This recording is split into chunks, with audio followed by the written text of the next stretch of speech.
జాన sister ఉంటారు. మరి 100 రూపాయలు దేవుని సేవ కోసం, దేవుని ఖర్చు మరి పని కోసం వాడబడుతుంది. మీకు కూడా ఆశీర్వాదం ఉంటుంది కనుక మరి ఎవరు మర్చిపోయినా కూడా మర్చిపోకుండా మరి ప్రతి ఒక్క గృహం నుండి 100 రూపాయలు ఇవ్వాలి. సృజన సిస్టర్ను కలవండి. హల్లెలూయా, హల్లెలూయా. మరి మొదటి సంవత్సరం మొదటి ఆదివారం భోజనం గురించి మరి పచ్చ ఆదివారం భోజనాలు ఉంటుంది మన సంఘంలో.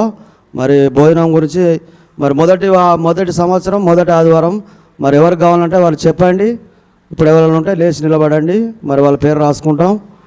మొదటి సంవత్సరం మొదటి ఆదివారం సంఘానికి భోజనం సిద్ధపాటు, దేవుని ఆశీర్వాదం ఉంటుంది. హల్లెలూయా. సరే, మీరు ఆలోచించుకొని ఈ వారంలో చెప్పండి.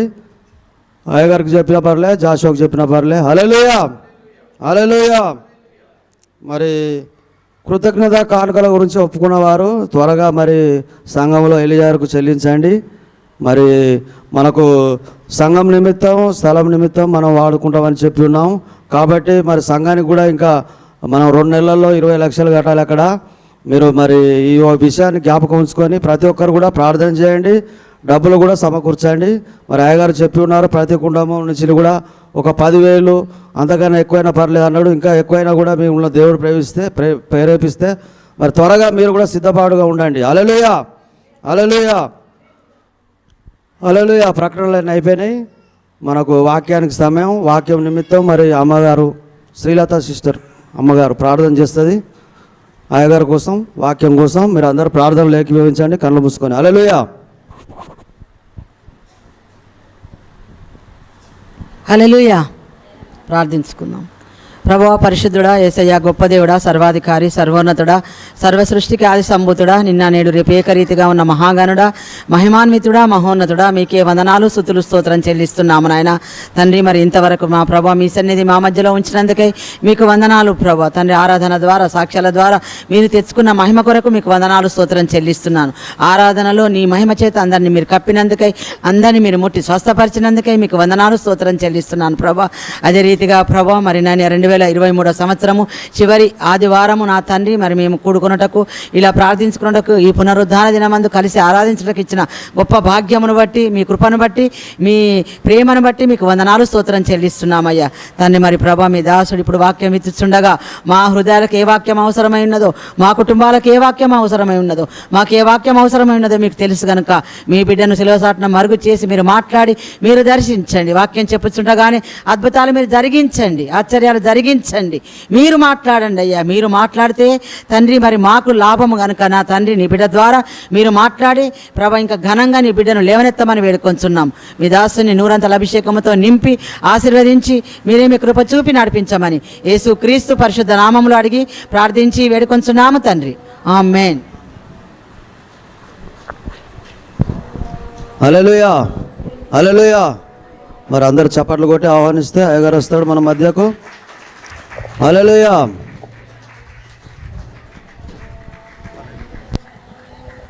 Praise the Lord. Hallelujah. Yes, మరి ఈరోజు చివరి ఆదివారం కాబట్టి ఈరోజు మనల్ని దేవుడు ఏర్పాటు చేసుకొని తన సన్నిధిలోనికి మనల్ని నడిపించి ఉన్నాడు. ఆమేన్, హల్లెలూయా. ఎంతమంది వాక్యం వినడానికి సిద్ధంగా ఉన్నారు? ఎస్, దేవునికి మహిమ కలుగును గాక.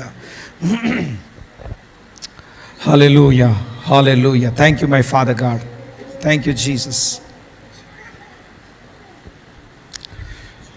Holi Spirit. Hallelujah, hallelujah. Thank you Lord. Praise the Lord. సంతోషంగా చెప్దాం. హల్లెలూయా, హల్లెలూయా, హల్లెలూయా, హల్లెలూయా. ప్రభువైన యేసుక్రీస్తు నామములో మీ అందరికీ వందనాలు. మరి చివరి 3 రోజులు ఉపవాసం ఉండడానికి దేవుడు కృప చూపెట్టాడు. Praise God. మరి నిజంగా ఉపవాస ప్రార్థన గొప్ప శక్తి ఉన్నది. ఉపవాస ప్రార్థనలో మరి ఆ యొక్క సన్నిధిని నేను ఎంతగానో అనుభవిస్తున్నాను. మరి మీరందరూ కూడా ఉపవాసం ఉండి ప్రార్థన చేస్తున్నారని నేను నమ్ముచున్నాను. ఈ చివరి 3 రోజులు దేవుని సన్నిధిలో గడపడం మనకు గొప్ప ఆశీర్వాదం. ఎందుకంటే వచ్చే సంవత్సరం అంతా కూడా దేవుని ఉద్దేశాలు, దేవుని ప్రణాళికలు మన పట్ల ఏమున్నాయో అవన్నీ నెరవేర్చాలంటే మనం దేవుని సన్నిధిలో కనిపెట్టాలి. ఎప్పుడైతే మనం దేవుని సన్నిధిలో కనిపెట్టి ప్రార్థన చేస్తామో దేవుని యొక్క ప్రణాళికలు మన కొరకు బయలుపరచబడతాయి. ఆమేన్. హల్లెలూయా, హల్లెలూయా. ఓకే, మరి బ్రదర్ కృష్ణ ఇంటర్నేషనల్ మిషనరీ అనేక దేశాల్లో సువార్త ప్రకటించి మరి అనేకులను దేవుని రాజ్యంలోనికి నడిపినటువంటి మరి గొప్ప దైవ సేవకులు, అభిషేకింపబడిన దైవ సేవకులు మన మధ్యలోనికి వస్తున్నారు. మరి మొన్నటి వరకు ఫిలిప్పైన్స్ దేశంలో విరివిగా వాడబడ్డారు. మరి ఇప్పుడు వారు విజయవాడలో ఉన్నారు, అక్కడ ఒక సంఘంలో వాక్యం చెప్తున్నారు. ఈరోజు సాయంకాలం వారు మన మధ్యలోనికి వస్తున్నారు కనుక మరి సాయంకాలం ఆరాధన కోసం అందరూ సిద్ధపడాల్సిందిగా మనవి చేస్తున్నాను. ఆమేన్. హల్లెలూయా. ఎంతమంది సిద్ధంగా ఉన్నారు వాక్యం వినడానికి? Amen. Hallelujah. Praise God. Hallelujah. Thank you Jesus. కీర్తన గ్రంథము 84వ అధ్యాయము 4వ వచనం. నీ మందిరమునందు నివసించువారు ధన్యులు. నీ మందిరమునందు నివసించువారు ధన్యులు. వారు నిత్యము నిన్ను స్తుతించుదురు. వారు నిత్యము నిన్ను స్తుతించుదురు. నీ వలన బలమునందు మనుషులు ధన్యులు. యాత్ర చేయు మార్గములు వారికి అతి ప్రియములు. అందరు జాగ్రత్త వినాలి. దేవుని మందిరములో నివసించే వారందరూ ధన్యులు. ఆమేన్. హల్లెలూయా. ఈరోజు దేవుని మందిరములో ఉండకుండా, దేవుని సన్నిధానములో నాటబడకుండా ఎక్కడెక్కడెక్కడో తిరిగేవారు ఉన్నారు. అవసరం కోసమే మందిరంలోనికి వచ్చేవారు ఉన్నారు. స్వస్థత కోసమే మందిరంలోనికి వచ్చేవారు ఉన్నారు. మేలుల కొరకే మందిరానికి వచ్చేవారు ఉన్నారు. పొందుకొని మళ్ళీ మందిరంను వదిలిపెట్టి వెళ్ళిపోతూ ఉంటారు. కానీ ఇక్కడ దేవుని వాక్యం కోసమే మందిరంలోనికి వచ్చేవారు. మందిరమునందు స్వస్థత నివసించు వారు ధన్యులు. గట్టిగా చప్పట్లు మీద మహిమపరుద్దాం. హల్లెలూయా. మరి మీరు ఎంతమంది మందిరంలో నివసిస్తున్నారో మీకే తెలిసి ఉండాలి. నిజంగా నీవు మందిరంలో నివసించిన వ్యక్తివైతే ధన్యులు. గట్టిగా చప్పట్లు మీద మహిమపరుద్దాం. హల్లెలూయా. మరి మీరు ఎంతమంది మందిరంలో నివసిస్తున్నారో మీకే తెలిసి ఉండాలి. మందిరములో నివసించుట వలన నిజంగా నీవు మందిరంలో నివసించిన వ్యక్తివైతే ధన్యులు. గట్టిగా చప్పట్లు మీద మహిమపరుద్దాం. హల్లెలూయా. మరి మీరు ఎంతమంది మందిరంలో నివసిస్తున్నారో మీకే తెలిసి ఉండాలి. మందిరములో నివసించుట వలన నిజంగా నీవు మందిరంలో నివసించిన వ్యక్తివైతే ధన్యులు. గట్టిగా చప్పట్లు మీద మహిమపరుద్దాం. హల్లెలూయా. మీరు ఎంతమంది మందిరంలో నివసిస్తున్నారో మీకే తెలిసి ఉండాలి. మందిరములో నివసించుట వలన నిజంగా నీవు మందిరంలో నివసించిన వ్యక్తివైతే ధన్యులు. గట్టిగా చప్పట్లు మీద మహిమపరుద్దాం. హల్లెలూయా. మీరు ఎంతమంది మందిరంలో నివసిస్తున్నారో మీకే తెలిసి ఉండాలి. మందిరములో నివసించుట వలన నిజంగా నీవు మందిరంలో నివసించిన వ్యక్తివైతే ధన్యులు. గట్టిగా చప్పట్లు మీద మహిమపరుద్దాం. హల్లెలూయా. దాగి ఉన్నటువంటి మొదటి ఆశీర్వాదం ఏంటంటే దేవుని దర్శనం నీకు దొరుకుతుంది. దేవుణ్ణి దర్శించుకుంటావు. దేవుని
దేవునికి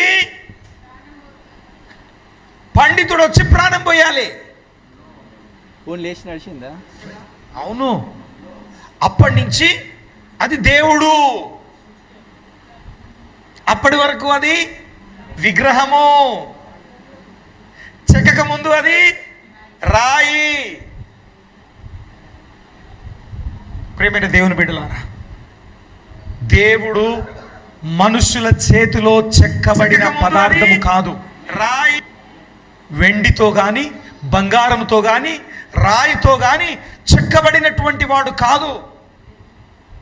ఆయన మహిమ రూపుడు, ఆయన అత్యంత శక్తివంతుడు, ఆయన కోటాను కోట్ల సూర్యుల తేజము కంటేను కూడా ప్రకాశమానమైనటువంటి వాడు.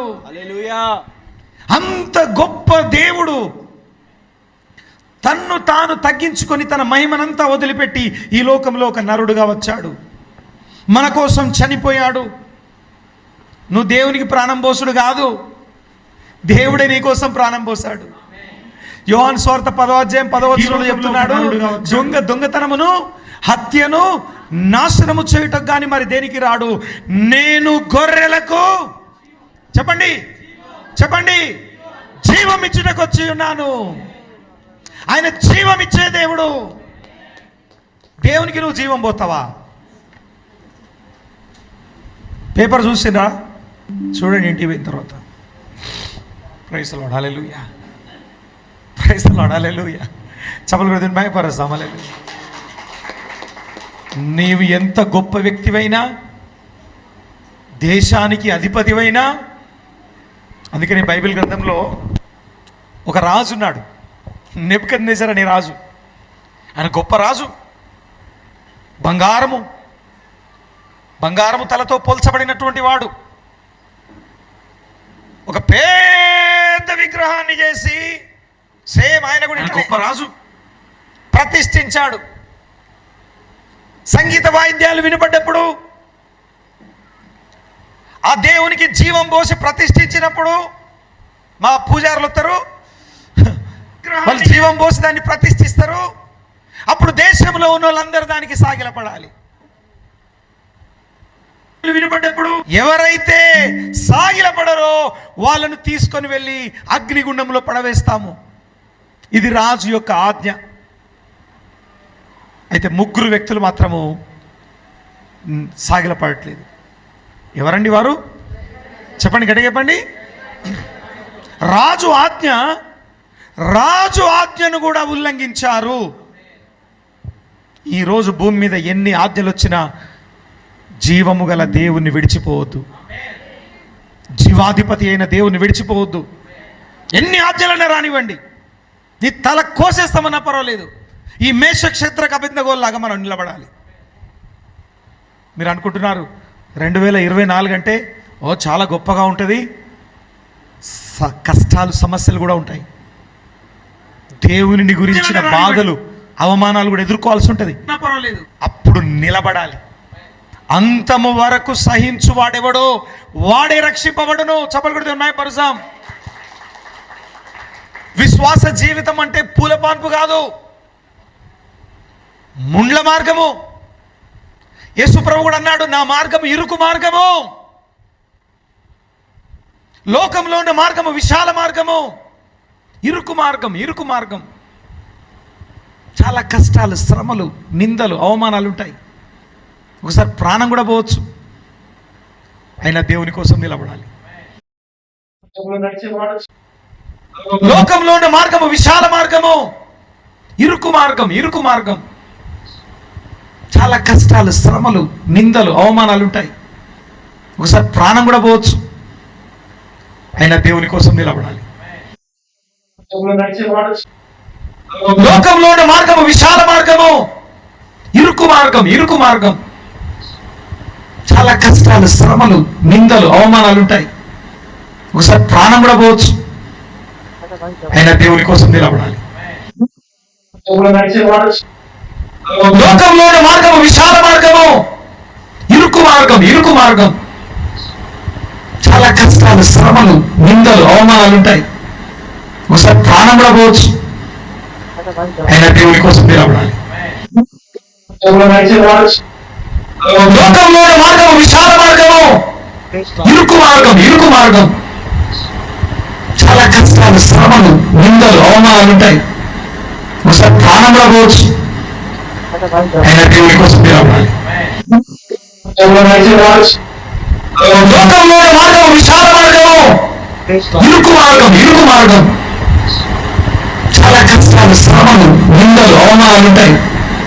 ఒకసారి ప్రాణం కూడా పోవచ్చు, ఆయన దేవుని కోసం నిలబడాలి. లోకంలోని మార్గం విశాల మార్గము, ఇరుకు మార్గం. చాలా కష్టాలు, శ్రమలు, నిందలు, అవమానాలు ఉంటాయి. ఒకసారి ప్రాణం కూడా పోవచ్చు, ఆయన దేవుని కోసం నిలబడాలి. లోకంలోని మార్గం విశాల మార్గము, ఇరుకు మార్గం. చాలా కష్టాలు, శ్రమలు, నిందలు, అవమానాలు ఉంటాయి. ఒకసారి ప్రాణం కూడా పోవచ్చు, ఆయన దేవుని కోసం నిలబడాలి. లోకంలోని మార్గం విశాల మార్గము, ఇరుకు మార్గం. చాలా కష్టాలు, శ్రమలు, నిందలు, అవమానాలు ఉంటాయి. వారు దేవుని కోసం నిలబడేటువంటి వారు. హల్లెలూయా కదా, అవునా కదా?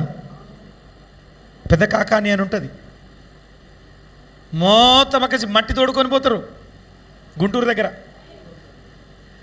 కర్ణపురంలో కూడా ఉంటుంది ఒకటి, ఆ నుంచి కూడా మట్టి తీసుకుపోయి నీళ్ళ కలుపుకొని తాగుతారు. ఈ మధ్య కాలంలో పెద్దగా మందిరం కట్టిండు. ఇక మందిరం దగ్గర పోయి ఇట్లా ముట్టుకుంటే ఏమైనా ఆశీర్వాదాలు వస్తాయి కావచ్చు. వాక్యాన్ని వదిలిపెట్టి భూ సంబంధమైనటువంటి వాటిని చూసి ఆకర్షింపబడుతున్నారు. ఏదేను తోటలో దయ్యం అదే చేసింది. దేవుడేమో వాక్యం చెప్పిండు వాళ్ళకి, సాతానేమో పండు చూపెట్టింది. చూడు, దేవుడు పండు వాక్యం ఇచ్చిండు వాళ్ళకి. నా మాటకు నువ్వు లోబడి జీవించు, అంతే, దట్స్ ఇట్. మిగతాదంతా నేను చూసుకుంటాను. నేను ఏ ఆకర్షణకు ఇటు ఆకర్షణ, వాడు పిలుస్తాడు, వీడు పిలుస్తా ఉన్నాడు, అటు పోవాలి, ఇడు పోవాలి, అవన్నీ నీకు అవసరం లేదు. వాక్యానికి లోబడు, అక్కడనే ఆశీర్వాదం ఉన్నది. కానీ దయ్యం ఏం చేసిందంటే వాక్యానికి లోబడేయకుండా ఆకర్షణ చూపెడుతుంది. చూపునకు రమ్యమైనదియు, చూడండి ఆకర్షణ. ప్రజలందరూ కూడా గొర్రెలాగా ఇటు అటు పరిగెడుతున్న వారంతా కూడా వాక్యము లేని వారు, వాక్యాన్ని ఆధారపడని వారు, వాక్యం మీద కట్టబడని వారు, కంటి చూపుతో రకరకాల ఆకర్షణలకు లోనై ఇటు అటు పరిగెడుతున్నవారు. నిన్న మేము ఒక ఇంటికి వెళ్ళాం. ఆ ఇంట్లో వాళ్ళ అమ్మాయి కల్వరి చర్చ్కి వెళ్తుంది. అక్కడ మన పెద్దయ్య గారు వచ్చిండు హైదరాబాద్ నుంచి. ఆయనతో ఫోటో దిగాలంటే ఫీజు కట్టాలి. ఏం కట్టాలి? వాళ్ళే చెప్తా ఉన్నారు, అయ్యా మా వాళ్ళ ఇంట్లో గొడవ జరిగింది, కారణం ఏంటిదంటే అక్కడ ఫోటో దిగడం గురించి వచ్చింది సమస్య. డబ్బులు, ఫీజు, రిసిప్ట్ కట్ చేయాలి. రిసిప్ట్ కట్ అయితేనే అయ్యగారితో ఫోటో దిగుతావు. రియల్. అయినా కూడా వేలం వెర్రిగా ప్రజలు పోతున్నారు. ఎందుకు పోతున్నారు నాకు అర్థం కావట్లేదు. They don't depend on the word of God. వారు కంటి చూపును బట్టి, రకరకాల భౌతిక సంబంధమైన ఆకర్షణను బట్టి వెళుతున్నారు. అయితే ఈరోజు జీవము గల దేవుడు ఎక్కడుంటాడు? ఆయన మందిరంలో ఉంటాడు. ఆయన మందిరంలో మనం నాటబడిన వారంగా ఉండాలి. ఆయన మందిరంలో నివసించువారు ధన్యులు. చెప్పండి, నేను దేవుని మందిరంలో నివసిస్తాను. ఏం జరుగుతుంది నివసిస్తే? దేవుడు దొరుకుతాడు నీకు. దేవుని దర్శనం దొరుకుతుంది, దేవుని మహిమ దొరుకుతుంది, దేవుని ఆశీర్వాదాలు దొరుకుతాయి. దేవుడు తన మందిరంలో ఉన్నాడు. నువ్వు ఎక్కడెక్కడో తిరుగుతున్నావు. అందుకని ఎక్కడైతే ఇద్దరు ముగ్గురు నా నామంలో కూడి ఉంటారో వారి మధ్యలో నేనున్నాను. ఆత్మరూపిగా మన మధ్యలో ఉన్నాడు. నీ ముందే నిలబడున్నాడు. నీతోనే ఉన్నాడు, ఆత్మరూపిగా మన మధ్యలోనే నివసించుచున్నాడు.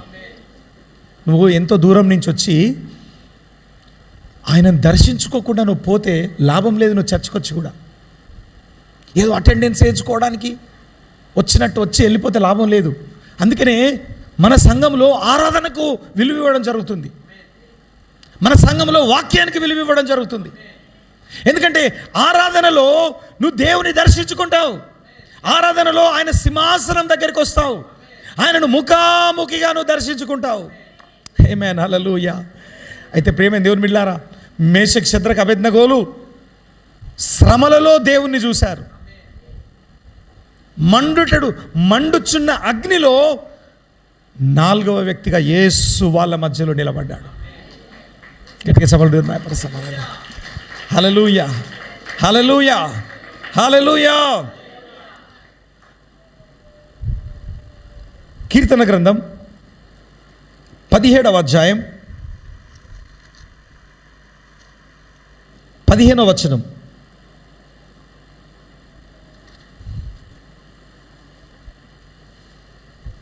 కీర్తన 17:15.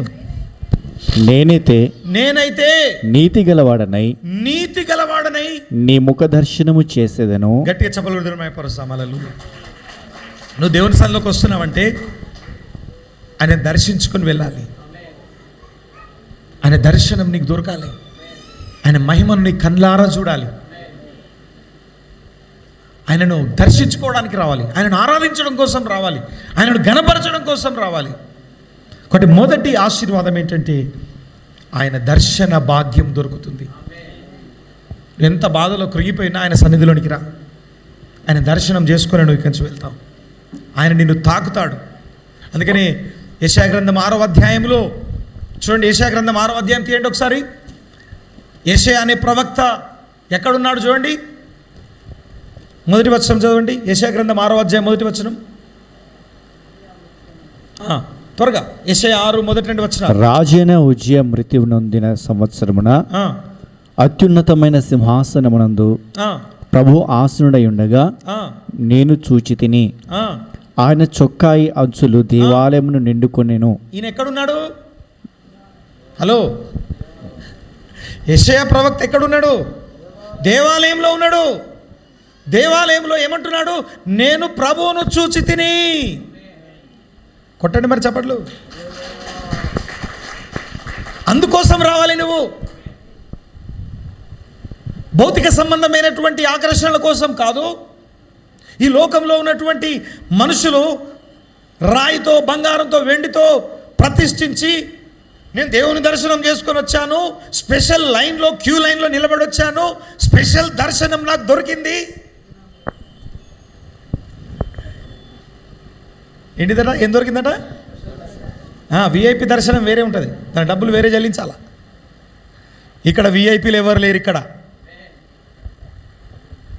ఏమేన్ ఉన్నారా ఎవరన్నా విఐపీలు?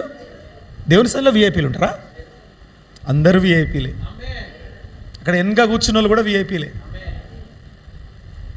పేదవారు విఐపీలే, బలహీనులు విఐపీలే. నీకు సరిగా వస్త్రాలు కూడా లేవచ్చు, నువ్వు విఐపీవే. You will visit God. యెషయా అంటున్నాడు, ఏమంటున్నాడు? నేను ప్రభువును, సౌండ్ అంటే పెట్టు, అత్యున్నతమైన సింహాసనమందు చూసి ఏం జరిగిందట? ఆయన చొక్కాయి అంచులు దేవాలయమును నిండుకొనెను. ఆయన చొక్కాయి, రోబ్, ఆయన వస్త్రాలు, ఆయన ధరించిన వస్త్రాలు మొత్తం దేవాలయం నిండిపోయినట్లు విరేలాడుతున్నాయంట. ఇది ఈ ప్రత్యక్షత రక్తస్రావం గల స్త్రీ పొందుకున్నది. నేను ఆయన అంగి అంచు ముట్టుకుంటే చాలు, నేను బాగుపడతాను. ఇక్కడ మహిమలో దర్శనం చూసినటువంటి విషయాన్ని రక్తస్రావం గల స్త్రీ అనుకున్నది. ఆయన అంగీలు అంచు ముట్టుకుంటే చాలు. నువ్వు ఇక్కడ దేవుని సన్నిధిలోనికి వచ్చినప్పుడు, దేవుని సన్నిధిని నిన్ను తాకినప్పుడు నీ రోగాలన్నీ వెళ్ళిపోతాయి.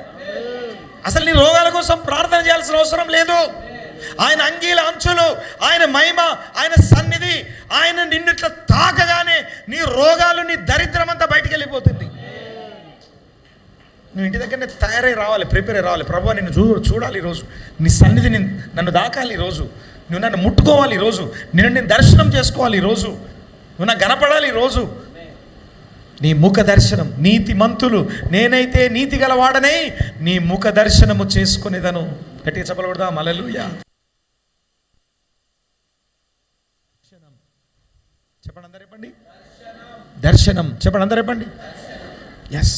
ఏదో ఎక్కడనో ఆలోచన చేసుకుంటూ కూర్చుని, ఇక్కడ కూర్చొని ఎక్కడనో బాధల గురించి ఆలోచించుకొని, ఇక్కడ కూర్చొని ఎవరి గురించో ద్వేషం పెట్టుకొని, ఇక్కడ కూర్చొని ఏదేదో ఆలోచన చేసుకుంటే కాదు. కేవలం నీ దృష్టి ప్రభు మీద ఉండాలి. అప్పుడు ఆయన ముఖ దర్శనం నీకు దొరుకుతుంది. రెండు చేతులు తలలో చెప్పండి అందరూ, చేతులు ఊపుతూ చెప్పండి అందరూ కూడా. సంతోషంగా చెప్పాలి. చివరి రోజు ఈ 2023లో ఉన్న దరిద్రం అంతా కొట్టుకపోతా ఉంది. ఈ 2023లో మీరు అనుభవించిన బాధలన్నీ కొట్టుకొని పోతున్నాయి, మీ దుఃఖ దినాలన్నీ కొట్టుకొని పోతున్నాయి. సంతోషంగా మనం 2024లో అడుగు పెడదాం. దర్శనముతో అడుగు పెడదాము, దేవుని దర్శనముతో అడుగు పెడదాము. ఆమేన్ హల్లెలూయా. రెండవ ఆశీర్వాదం కీర్తనలు 65వ అధ్యాయం 4వ వచనం. కీర్తనలు 65వ అధ్యాయం 4వ వచనం. ఆయన మందిరములో ఏముందో అక్కడ రాయబడింది. 65:4. నీ ఆవరణములలో నివసించినట్లు, నీ ఆవరణములో నివసించినట్లు నీవు ఏర్పరచుకొని చేర్చుకునేవాడు ధన్యుడు. ఆహా, ఆయన ఆవరణములో నివసించున్నట్లంట దేవుడు ఏర్పాటు చేసుకున్నాడంట మనల్ని. ఇక్కడ ఎవరున్నారో తెలుసా? మందిరంలో ఎవరుంటారో తెలుసా? ఆయన ఏర్పాటు చేసుకున్న వాళ్ళు అందరూ ఉంటారు. ఆయన నీ గురించి ప్రణాళిక కలిగి ఉన్నాడు. ప్రణాళిక కలిగిన వారందరూ కూడా ఆయన మందిరంలో ఉంటారు. చెప్పలేదు మాయపరుసా. నువ్వు ఇక్కడ నిలబడాలంటే అంత ఈజీ కాదు. దేవుని మందిరంలో నువ్వు నిలిచి ఉండాలంటే అంత ఈజీ కాదు కదా. మన ముందే ఎంతమంది వచ్చి వెళ్ళిపోతా ఉన్నారు, కానీ నువ్వు నిలిచున్నావు. నిన్ను దేవుడు ఏర్పాటు చేసుకున్నాడు. అందుకని ఏమని రాబడింది? మళ్ళీ చదవండి ఆ మాటను, అందరు వినండి, జాగ్రత్తగా రాసుకోండి. నీ ఆవరణములలో నివసించినట్లు నీవు ఏర్పరచుకొని చేర్చుకొనిన వారు ధన్యులు. ఏర్పాటు చేసుకొని నిన్ను చేర్చుకున్నాడు ఆయన మందిరంలోనికి. తర్వాత నీ పరిశుద్ధాలయము చేత నీ మందిరములోని మేలు చేత. రెండవది ఏంటంటే మేలులు. చెప్పండి, మందిరంలో ఏమున్నాయంట? ఆయన సన్నిధానంలోనికి ఎవరైతే వస్తారో వాళ్ళకు దర్శనము, ఆయన ముఖ ప్రకాశమానము దొరుకుతుంది. రెండవది, ఆయన మందిరములో నివసించిన వారికి మేలుల చేత మేము తృప్తి పొందుతున్నామయ్యా. మందిరంలోనికి వచ్చి నేనేం మేలు పొందుకోలేదు అన్నోళ్ళు చేతులు ఎత్తండి. నేను దేవుని సన్నిధిలోకి వచ్చి, దేవుని మందిరంలోనికి వచ్చి, నిబంధన క్రైస్తవ సహవాసంలోనికి వచ్చి ఏ మేలు పొందుకోలేదు. చేతులు కనబడతలేదు. ఓకే, నేను దేవుని మందిరంలోనికి వచ్చి మేలు పొందుకున్న అన్నోళ్ళు చేతులు ఎత్తండి. నిలబడి చేతులు ఎత్తండి, నిలబడి చేతులు ఎత్తండి, నిలబడి దేవుని మహిమపరచండి. చప్పట్లు కొడుతూ దేవుని మహిమపరచండి. కొట్టాలి గట్టిగా చప్పట్లు. దేవుని మందిరములో మేలున్నాయి, మేలులతో నిన్ను తృప్తిపరచుచున్నాడు. ఎవరైతే మందిరములో నాటబడి ఉన్నారో తప్పకుండా వారికి మేలు జరుగుతాయి. తప్పకుండా మేలులతో దేవుడు తృప్తిపరుస్తాడు. ఈ రోజు ఇక్కడ ఎంతమంది అయితే బాధతో, దుఃఖముతో, బలహీనతలతో వచ్చారో ఆయన మేలుతో నిన్ను తృప్తిపరచునుగాక. చెప్పండి, మీ పక్క వాళ్ళు చెప్పండి, దేవుని మందిరము మేలుతో దేవుడు నిన్ను తృప్తిపరచునుగాక. దేవుని మందిరములో ఉన్న మేలులతో, చెప్పండి, దేవుని మందిరములో ఉన్న మేలులతో నిన్ను తృప్తిపరచునుగాక, తృప్తిపరచునుగాక. హల్లెలూయా. ఖచ్చితంగా మేలు పొందుకుంటారు. మేలు పొందుకోవడం మాత్రమే కాదు, తృప్తిని పొందుకుంటావు. You will be satisfied. ఆయన చేసే మేలులు. కూర్చోండి, దేవునికి స్తోత్రం. Hallelujah. Hallelujah. Yes amen. Hallelujah. ఖచ్చితంగా దేవుడు మేలుతో నిన్ను తృప్తిపరుస్తాడు. ఆమేన్. హల్లెలూయా. కదా ఒక పాట పాడుతున్నాం కదా మనం. ఏం పాట? మేలులు నీ మేలులు మరచిపోలేమయ్యా, మేలులు నీ మేలులు మరచిపోలేమయ్యా,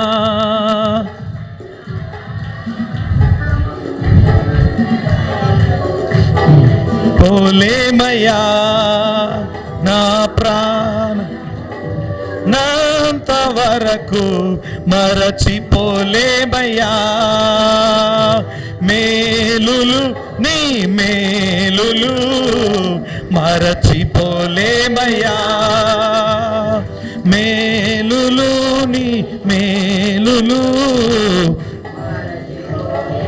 యా. అగ్నిలో ఉన్నను కాలిపోలేదయ్యా, జలములలో వెళ్ళినా మునిగిపోలేదయ్యా, అగ్నిలో ఉన్నను కాలిపోలేద. చెప్పండి, వినపడతలేదు.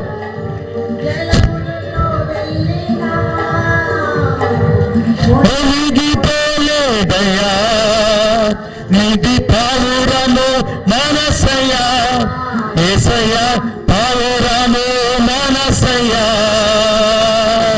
పావురము మనసయ్యా, యేసయ్యా పావురము మనసయ్యా, మేలులు నీ మేలులు మరచిపోలేమయ్యా, మేలులు. ఆమేన్. ఎక్కడున్నాయంట మేలులు? గట్టిగా చెప్పండి, మళ్ళీ చెప్పండి. మరి మర్చిపోతారా? మర్చిపోయినావు అనుకో మందిరం కూడా కనపడదు ఇక నీకు. దేవుడు చేసిన మేళ్ళు, దేవుడు చేసిన గొప్ప గొప్ప కార్యాలు నువ్వు ఎప్పుడైతే మర్చిపోతావో ఇక దేవుని సంఘం పట్ల, మందిరం పట్ల నీకు ఆలోచన ఉండదు. ఒకసారి మన చర్చికి వచ్చేది ఒక కుటుంబం. వాళ్ళ ఇంట్లో ఒక నలుగురు ఉన్నారు. ఆ నలుగురికి పెళ్ళిళ్ళు కాలేదు. ఎందుకంటే ముందు పెద్దోళ్ళది పెళ్ళి అయితేనే కదా మిగతా వాళ్ళందరూ అయ్యేది. ఈ పెద్ద ఆమె వయసే సుమారు 30 సంవత్సరాలు ఉంటుంది, ఇంకెబో ఉంటుంది. అయితే వారు మన చర్చికి వస్తూ ఉన్నారు. వ్యక్తిగతంగా దేవుడు వాళ్ళ జీవితంలో ఎన్నో ఆశీర్వాదాలు ఇచ్చాడు. అలాగే భౌతికంగా పాలిటిక్స్లో కూడా వారిని దేవుడు ఆశీర్వదించాడు. ఈ అమ్మాయి పెళ్లి కోసం బాగా ప్రార్థన చేసేది. వాళ్ళ ఇంటికి పోయినప్పుడల్లా వాళ్ళ అమ్మ ఏడ్చుకుంటూ చెప్పేది, అయ్యా మా బిడ్డ పెళ్ళి అయితే లేదు, ప్రార్థన చేయండి. ఆమె వయస్సు ఎక్కువైపోయింది, ముదురు ముఖం వచ్చేసింది, పెళ్ళి అయితే లేదు, ఎవరు చేసుకోవట్లేదు. 35 అట్లా ఉన్నట్టున్నాయి, 35 ఐ థింక్. అయితే అద్భుతమైన రీతిలో మన సంఘం వాళ్ళ ద్వారానే ఆ అమ్మాయికి ఒక పెళ్లి సంబంధం కుదిరి పెళ్లి జరిగింది. ఈమె పెళ్ళి ఎప్పుడైతే అయిందో మిగతా వాళ్ళందరి పెళ్ళిళ్ళు అయినాయి. ఈ పెళ్ళిళ్ళని ఎప్పుడైనాయో సంఘానికే బంద్ చేసిన వాళ్ళు. ఎందుకంటే అయిపోయింది, కామ్ హోగే, మా పనులన్నీ అయిపోయినాయి, తీరినాయి. ఇక మేము ఇప్పుడు దేవుని మందిరానికి వెళ్ళాల్సిన అవసరం లేదు. వీళ్ళని ఏమంటారంటే యూజ్ అండ్ త్రో అంటారు. వీళ్ళని వాడుకొని వదిలేసేవారు. కాబట్టి సంఘము అలా ఉండకూడదు.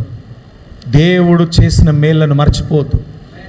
అందుకనే సంఘం పట్ల కృతజ్ఞత కలిగి ఉండాలి, మందిరం పట్ల ప్రేమ కలిగి ఉండాలి. అందుకని 84వ కీర్తన మొదటి వచనం ఏమన్నది చూడండి. అక్కడ మొదటి వచనం 84వ కీర్తన మొదటి వచనం, సైన్యములకు అధిపతి యెహోవా నీ నివాసములు ఎంత రమ్యములు. చూడండి, ఆయన మందిరాన్ని పొగుడుతున్నాడు. మందిరం అంటే ఏంటిదండి? దేవుడు నివసించే చోటు. ఎంత రమ్యములు, హౌ బ్యూటిఫుల్ ఇట్ ఈస్. మరి మందిరం గురించి మీకు భారం ఉందా? ఇంతకుముందు లావణ్య సిస్టర్ వచ్చి సాక్ష్యం చెప్పింది. విశ్వాసంతో ప్రార్థన చేయాలి. మనకు సొంత స్థలంలో మనం అడుగు పెట్టాలంటే రోజు ఒక అర్ధ గంట ప్రార్థన చేయాలి. నిజంగా మందిరం గురించి నీకు భారం ఉంటే నువ్వు ప్రార్థన చేస్తావు. మనం మందిరం ద్వారా మేలు పొందుకోవడం మాత్రమే కాదు, మందిరానికి మనము కృతజ్ఞత కలిగి కార్యాలు చేసేవారిగా ఉండాలి. మందిరం విషయంలో రుణపడి ఉండాలి. మందిరంలో ఏమున్నది, ఏమి లేదు, ఏ విధంగా మనం ముందుకు తీసుకెళ్ళాలి అని ఒక బాధ్యత కలిగిన వారుగా ఉండాలి. ఎంతమందికి ఉందండి మందిరాన్ని గురించి బాధ్యత? నిజంగా చెప్పాలి. నేను వస్తున్నాను, కూర్చుంటున్నాను, వాక్యం వింటున్నాను, ప్రేయర్ చేయించుకుంటున్నాను, ఆశీర్వాదాలు పొందుకుంటున్నాను, తుర్రుని వెళ్ళిపోతున్నాను. కానీ నాకు రెస్పాన్సిబిలిటీ ఉందా మందిరాన్ని గురించి? దేవుని మందిరం కొరకు, దేవుని యొక్క సంఘం కొరకు నువ్వు ఏ కార్యాలైతే చేస్తావో అవి దేవుడు విడిచిపెట్టాడు. నువ్వు పరలోక రాజ్యములో ధనాన్ని సమకూర్చుకుంటున్నావు. పరలోక రాజ్యంలో ధనాన్ని సమకూర్చుకోవాలంటే ఈ భూమి మీద దేవుని మందిరం కొరకు కార్యాలు చేయాలి. మేలు పొందుకోవడం మాత్రమే కాదు, తిరిగి కృతజ్ఞతను వ్యక్తపరిచేవారుగా మనం ఉండాలి. మందిరం విషయంలో ఎన్నో మరణకరమైన పరిస్థితుల నుంచి దేవుడు తప్పిస్తున్నాడు. సంఘం యొక్క ప్రార్థన, సంఘము యొక్క దేవుడిచ్చిన అభిషేకము ద్వారా, దేవుని యొక్క వాక్యము ద్వారా ఆదరింపబడుతున్నాం, అభిషేకం పొందుకుంటున్నాం, స్వస్థతలు పొందుకుంటున్నాం, ఆశీర్వదింపబడుతున్నాం. చేతి పనులు, ఉద్యోగాలు, వ్యాపారాలు ఆశీర్వదింపబడుతున్నాయి. మరి మనము దానికి ప్రతిగా కృతజ్ఞత కలిగి మందిరాన్ని ప్రేమించే వారిగా ఉండాలి. మనం మేలు పొందుకోవడం మాత్రమే కాదు, మనము మేలుకరంగా మందిరానికి ఉండాలి. ఉన్నారా? చెప్పండి, నేను మందిరానికి మేలుకరంగా ఉంటాను. ఏమైనా హల్లెలూయా. అందుకని ముందుండాలి. దేవుని కార్యాల కోసం, సేవ కోసం ముందుండాలి, కార్యాలు చేయడం కోసం ముందుండాలి, సంఘంలో పరిచర్య చేయడం కోసం ముందుండాలి. ఎందుకంటే మందిరములో మేలులున్నాయి. 3వ ఆశీర్వాదం, కీర్తన 92వ అధ్యాయం 13వ వచనం. 92:13 త్వరగా 92:13. కీర్తన యెహోవా మందిరములో నాటబడిన వారు వారు మన దేవుని ఆవరణములలో వర్ధిల్లుదురు. చూసారా, మందిరమందు నాటబడినటువంటి వారికి ఉన్న 3వ ఆశీర్వాదం ఏంటంటే వర్ధిల్లుతారు. వర్ధిల్లుతారు. చెప్పండి, మీ పక్క వాళ్ళు చెప్పండి, మీరు వర్ధిల్లబోతున్నారు, అత్యధికముగా వర్ధిల్లబోతున్నారు. నీ భూఫలము, నీ గర్భఫలము, నీ యొక్క సంపద, ఆస్తి, నీ చేతి పనులు యేసు నామములో వర్ధిల్లునుగాక. వర్ధిల్లుతాయి. వర్ధిల్లడం అంటే వృద్ధి పొందడం. వర్ధిల్లడం అంటే ఏంటిది? వృద్ధి పొందడం. ఈ 2023లో మీ పనులు ఏవైతే ఉన్నాయో, మీ వ్యాపారాలు ఏవైతే ఉన్నాయో, మీ ఉద్యోగాలు ఏవైతే ఉన్నాయో, మీ రాబడి ఏదైతే ఉందో, అవి దేవుని మందిరంలో మనం నాటబడి ఉన్న కొలది అవి వర్ధిల్లుతాయి. 24లోని వెళ్ళేసరికి వర్ధిల్లుతాము. We will grow. చెప్పండి, నేను వర్ధిల్లేదను. మళ్ళీ చెప్పండి, నేను వర్ధిల్లేదను. కొలతలు లేని విధంగా వర్ధిల్లేదను. బైబిల్ గ్రంథంలో యోసేపు వర్ధిల్లాడు, అబ్రహాము వర్ధిల్లాడు. కట్టుబట్టలతో దేవుడు చూపెట్టిన దేశానికి వెళ్ళమన్నప్పుడు వెళ్ళాడు. అక్కడ వెండి, బంగారము, విస్తారమైనటువంటి పశువులు, సంపద కలిగిన వాడై బహుధనవంతుడాయను, వర్ధిల్లాడు. ఇస్సాకు కరువు కాలంలో విత్తనము వేసినప్పుడు 100 ఫలము పొంది వర్ధిల్లాడు. యబ్బేజు తన సహోదరులందరికంటే ఘనము పొందిన వాడై వర్ధిల్లాడు. వర్ధిల్లాడు. వర్ధిల్లాడు. మీ కుటుంబాలు వర్ధిల్లునుగాక, మీ చేతి పనులు వర్ధిల్లునుగాక, మీ వ్యాపారాలు వర్ధిల్లునుగాక. ఎలాగా? కొలతలు లేనంతగా. మొన్న ఒక ఆర్టికల్ చూశాను పేపర్లో, ప్రపంచంలో అత్యధికమైన ఐశ్వర్యము క్రైస్తవుల దగ్గరనే ఉన్నదంట. కొట్టండి మరి చప్పళ్ళు. ప్రపంచంలో వరల్డ్ వైడ్గా సెన్సెస్ చూసి క్యాల్కులేషన్ చేస్తే క్రైస్తవుల దగ్గరనే విస్తారమైన ఐశ్వర్యం ఉందంట. తర్వాత ముస్లిమ్స్ దగ్గర ఉందంట. దేవునికి స్తోత్రం. కానీ టాప్లో ఎవరున్నారు? క్రైస్తవులే. మీరే పెద్ద పెద్ద వ్యాపారాలు చేయాలి.